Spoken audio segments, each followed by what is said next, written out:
गुजरात के उस्मान ने मैट्रिक इम्तिहान में 1200 में से 1188 नंबर लेकर रावलपिंडी बोर्ड टॉप कर लिया। क्लासेस के अलावा 2, 2.25 घंटे होते हैं, हमें पढ़ने का टाइम मिलता है।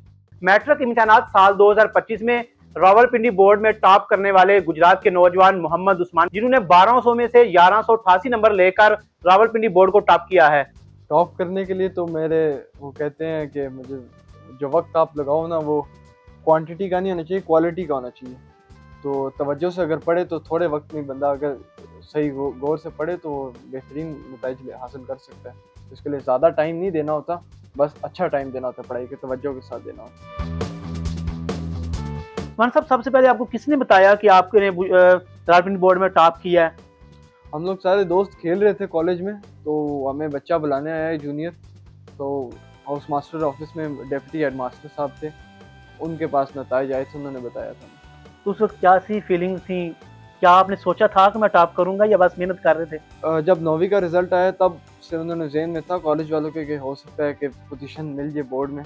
तो उन्होंने ज़ाहिर बात है ज़हन में कॉलेज वालों ने बताया हुआ था कि हो सकता है, हमको ये श्योरिटी नहीं देंगे। बैक ऑफ द हेड था मेरे ज़हन में कि क्या पता आ जाए, तो बस इसी तरह उन्होंने बताया। इसकी कोई खास ट्रिक्स हैं आपके पास? कोई बच्चे जो मुश्किल पास हो पाते हैं या मुश्किलात का शिकार है यानी पढ़ाई में, उनको कैसी खास टिप्स देंगे कि जिससे उनकी कोई बेहतरी हो सके? देखिए, जैसे मैंने आपको पहले बताया, बच्चे ने जो करना है वो खुद करना है। मतलब उसका कोई बंदा नहीं, उसको खुद पता होना चाहिए कि मेरे लिए क्या बेहतर है और मैंने क्या करना है। फिर ही वो जाके अपने जो उसका मेन मकसद है उसको वो हासिल कर सकता है। आपकी जो कॉलेज है उसकी तरफ से, रावलपिंडी बोर्ड की तरफ से, घर वालों की तरफ से इनामात की कोई आमद हुई है? बोर्ड वालों ने एक लैपटॉप दिया था, 20,000 का चेक दिया था। इसके अलावा कॉलेज वाले तो अभी इनामात जो हैं वो देते हैं, आगे उनका फाउंडर्स डे होगा, हमारा सेरेमनी होगी, उसमें देंगे, रोल ऑफ ऑनर मिलेगा और कॉलेज वालों की तरफ से स्कॉलरशिप मिलेगी। घर वालों की तरफ से भी कोई? घर वालों की तरफ से भी इनामात मिले हैं और काफ़ी ज़्यादा। आइंदा मुस्तकबिल में क्या बनने की ख्वाहिश है? इतने नंबर ले लिए हैं माशाल्लाह, क्या शौक है कि मुस्तकबिल में? अभी फ़िलहाल मेरी सारी तवज्जो, अटेंशन मेरी और सारा जोर मेरा फ़िलहाल एफएससी मुकम्मल करने पे है। उसके आगे काफ़ी ज़्यादा फील्ड्स हैं, अगर बंदे के नंबर अच्छे हैं तो फिर उसका, अगर अभी से बंदा उसके बारे में सोचना, बैक ऑफ दैट आपके ज़हन में होना चाहिए मैंने क्या करना है। लेकिन अगर अभी से सारी तवज्जो उससे मैंने आगे क्या करना है, तब बंदा फिर इस तरह अच्छे नंबर नहीं ले पाएगा। अभी नंबर लेने की तरफ तवज्जो है, आगे जाके काफ़ी ज़्यादा ऑप्शंस होंगे, काफ़ी ज़्यादा फील्ड्स होंगी, तो उसके लिए अमूमन हमने देखा है जो बच्चे क्लास में यानी परफेक्ट मॉनिटर हैं या टॉपर हैं, या वो सिर्फ पढ़ाई के पीछे ही पड़े रहते हैं, इसके अलावा कुछ जो दूसरी एक्टिविटीज़ हैं वो भी करते थे, उसमें किसी को शौक है? बिल्कुल, हमारे कॉलेज में हम लोग इतना टाइम ही नहीं होता कि सारा टाइम बैठ के किताब पकड़ी रखें, क्योंकि उसकी एक रूटीन होती है, उसको फॉलो करना होता है, स्ट्रिक्ट होता है काफ़ी ज़्यादा वो। तो गेम्स करनी होती है, गेम्स टाइम होता है, खाने के लिए जाना होता है, नमाज के लिए रिपोर्ट करना होता है, रोल होती है, कभी इधर कभी उधर। सिर्फ दिन में मुझे लगता है क्लासेस के अलावा 2, सवा 2, 2.5 घंटे होते हैं जिनमें हमें पढ़ने का टाइम मिलता है, अगर उनमें हम पढ़ते हैं। इसके अलावा हमारे पास टाइम नहीं होता, ना इतनी एनर्जी बच जाती है कि हम एक्स्ट्रा बैठ के पढ़ें।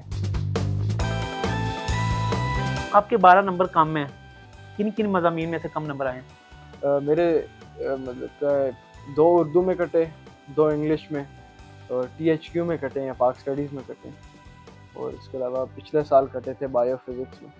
लास्ट में वो बच्चों के लिए मैसेज दें जो बच्चे वालिदैन के लिए दर्द सर बने हुए हैं, पैसे भी खर्च करवा रहे हैं, पढ़ भी नहीं दे, और सोशल मीडिया के इस दौर में वो एक दूसरे ट्रैक पे चलेगी। लेकिन मैं एज अ कलीग उनको यही मशवरा दूंगा कि उनको चाहिए कि अपने वालिदैन की बेहतरी के लिए उनके ख्वाब पूरा करें। उनको बहुत ज़्यादा उम्मीदें हैं उनसे, उन्होंने बहुत ज़्यादा इन्वेस्टमेंट की उन पर, उनको चाहिए कि कुछ करें और अपनी तालीम की तरफ तवज्जो दें, और बाकी जो दूसरी चीज़ें वो सेकेंडरी हैं, अवलीन तरजीह जो है वो पढ़ाई होनी चाहिए। मान ने रावलपिंडी बोर्ड में ओवरऑल टॉपर पोजीशन हासिल की है, और हमारे लिए, हमारे ख़ानदान के लिए, सबके लिए बड़ी खुशी और इज़्ज़त का बाइस बना उस्मान। जो बच्चे टॉपर्स बनते हैं वो इधर रह के भी टॉप कर सकते हैं और हॉस्टल में रह के भी कर सकते हैं। वो बच्चे पे डिपेंड करता है उसने कितनी सोच, उसकी क्या सोच है, उसने क्या करना है, और उसके हिसाब से फिर मेहनत करता है और फिर उसको अजर भी उसी हिसाब से मिलता है, वो हॉस्टल में हो या घर में। आप भी उसी कॉलेज में पढ़ते रहे हैं, क्या आपने भाई को कोई टिप्स दिए थे कि भाई इधर से इस तरह करना है तो पोजीशन आ जानी है?